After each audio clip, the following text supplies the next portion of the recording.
Hi ಸ್ನೇಹಿತರೆ, ನಮಸ್ಕಾರ. Welcome to my YouTube channel.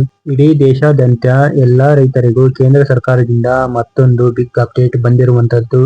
Narendra Modi ಸರ್ಕಾರವು ಜಾರಿಗೊಳಿಸಿರುವಂತಹ ಪ್ರಧಾನಮಂತ್ರಿ ಕಿಸಾನ್ ಸಮ್ಮಾನ್ ಯೋಜನೆಯ ಅಡಿಯಲ್ಲಿ ರೈತರಿಗೆ ನೀಡಲಾಗುತ್ತಿರುವ ವಾರ್ಷಿಕವಾಗಿ 6,000 ರೂಪಾಯಿಗಳನ್ನು ಈಗ 23ನೇ ಕಂತಿನ ಹಣ 2,000 ರೂಪಾಯಿಯನ್ನು ಬಿಡುಗಡೆ ಮಾಡಿ ಇವಾಗ ಕೇಂದ್ರ ಸರ್ಕಾರದ ರೈತರ ಖಾತೆಗಳಿಗೆ ಹಣವನ್ನು ವರ್ಗಾವಣೆ ಮಾಡುತ್ತಿದೆ. ಆದರೆ ಇನ್ಮುಂದೆ ಈ ಮೂರು ಕೆಲಸ ಮಾಡದೇ ಇರುವಂತಹ ರೈತರಿಗೆ ಇದೇ ಜೂನ್ 1ರಿಂದ ಜಾರಿಗೆ ಬಂದಿರುವಂತಹ ಹೊಸ ನಿಯಮದ ಪ್ರಕಾರ ಇನ್ಮುಂದೆ ಇಂತಹ ರೈತರಿಗೆ ಖಾತೆಗೆ ಹಣ ಜಮಾ ಆಗಲ್ಲ.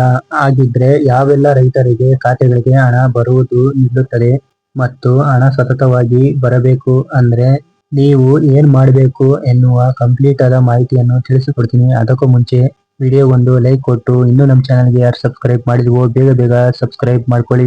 ಇದೇ ತರ ಸಪೋರ್ಟ್ ಮಾಡ್ತಾ ಇರಿ. ಕೇಂದ್ರ ಸರ್ಕಾರದ ಮೋದಿ ಸರ್ಕಾರವು ಜಾರಿಗೊಳಿಸಿರುವ ಪ್ರಧಾನಮಂತ್ರಿ ಕಿಸಾನ್ ಸಮ್ಮಾನ್ ನಿಧಿ ಯೋಜನೆಯ 23ನೇ ಕಂತಿನ ಹಣ ಇದೇ ಜೂನ್ ತಿಂಗಳಲ್ಲಿ ಬಿಡುಗಡೆ ಆಗುವ ಸಾಧ್ಯತೆ ಇದೆ. ಈ ಯೋಜನೆಯ ಅಡಿಯಲ್ಲಿ ದೇಶದಲ್ಲಿನ 10 ಕೋಟಿಗೂ ಹೆಚ್ಚು ರೈತ ಕುಟುಂಬಗಳಿಗೆ ನೇರವಾಗಿ ಆರ್ಥಿಕ ನೆರವು ನೀಡಲಾಗುತ್ತಿದೆ.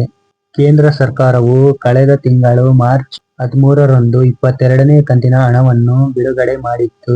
ಇವಾಗ ರೈತರು 23ನೇ ಕಂತಿನ ಹಣಕ್ಕಾಗಿ ನಿರೀಕ್ಷೆಯಲ್ಲಿದ್ದು, ಪ್ರತಿ ಫಲಾನುಭವಿ ರೈತರ ಬ್ಯಾಂಕ್ ಖಾತೆಗಳಿಗೆ 2,000 ರೂಪಾಯಿ ಜಮಾ ಆಗಲಿದೆ. ವರ್ಷಕ್ಕೆ 6,000 ರೂಪಾಯಿ ನೆರವು 2018 ಮತ್ತು 2019ರಲ್ಲಿ ಕೇಂದ್ರ ಸರ್ಕಾರ ಆರಂಭಿಸಿದ್ದು, ಮೋದಿ ಸರ್ಕಾರವು ಪ್ರಧಾನಮಂತ್ರಿ ಕಿಸಾನ್ ಸಮ್ಮಾನ್ ನಿಧಿ ಯೋಜನೆ ಅಡಿಯಲ್ಲಿ ಅರ್ಹ ರೈತರಿಗೆ ವರ್ಷಕ್ಕೆ 3 ಕಂತುಗಳಲ್ಲಿ ಒಟ್ಟು ಟೋಟಲ್ ಆಗಿ 6,000 ರೂಪಾಯಿ ಆರ್ಥಿಕ ನೆರವನ್ನು ನೀಡಲಾಗುತ್ತಿದೆ. ಈ ಹಣವನ್ನು ನೇರವಾಗಿ ರೈತರ ಬ್ಯಾಂಕ್ ಖಾತೆಗಳಿಗೆ ಡಿಬಿಟಿ ಮುಖಾಂತರ ವರ್ಗಾವಣೆ ಮಾಡಲಾಗುತ್ತಿದೆ. ಯಾರು ಈ ಒಂದು ಯೋಜನೆಗೆ ಅರ್ಹರಲ್ಲ, ಕೃಷಿ ಭೂಮಿ ಹೊಂದಿರುವಂತಹ ಎಲ್ಲರಿಗೂ ಈ ಯೋಜನೆಯ ಲಾಭ ಸಿಗುವುದಿಲ್ಲ. ಕೆಲವೊಂದು ವರ್ಗದ ಜನರನ್ನ ಯೋಜನೆಯಿಂದ ಇವಾಗ ಹೊರಗಿಡಲಾಗಿದೆ.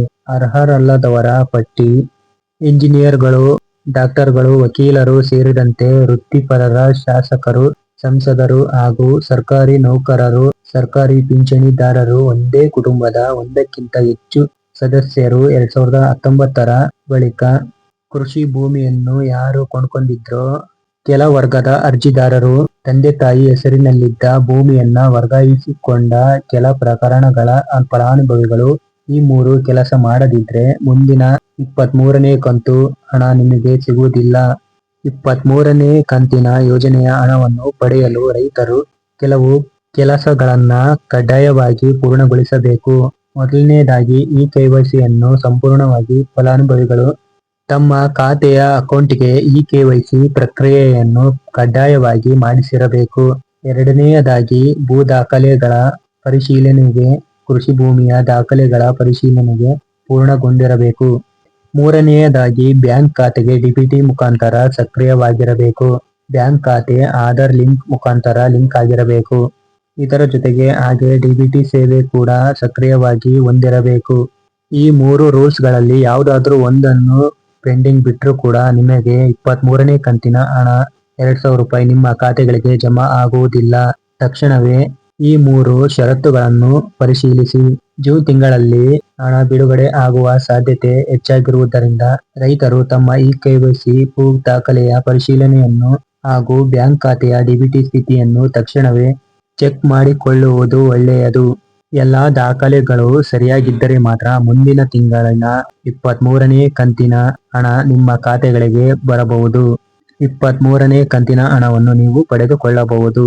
ಇದೇ ತರ ಹೊಸ ಅಪ್ಡೇಟ್ ನ ತಿಳಿಸ್ಕೊಡ್ತಾ ಹೋಗ್ತೀನಿ. ವಿಡಿಯೋ ಇಷ್ಟ ಆದ್ರೆ ಲೈಕ್ ಮಾಡಿ. ಇನ್ನೂ ನಮ್ಮ ಚಾನಲ್ಗೆ ಯಾರು ಸಬ್ಸ್ಕ್ರೈಬ್ ಮಾಡಿಲ್ವೋ ಬೇಗ ಸಬ್ಸ್ಕ್ರೈಬ್ ಮಾಡ್ಕೊಳ್ಳಿ.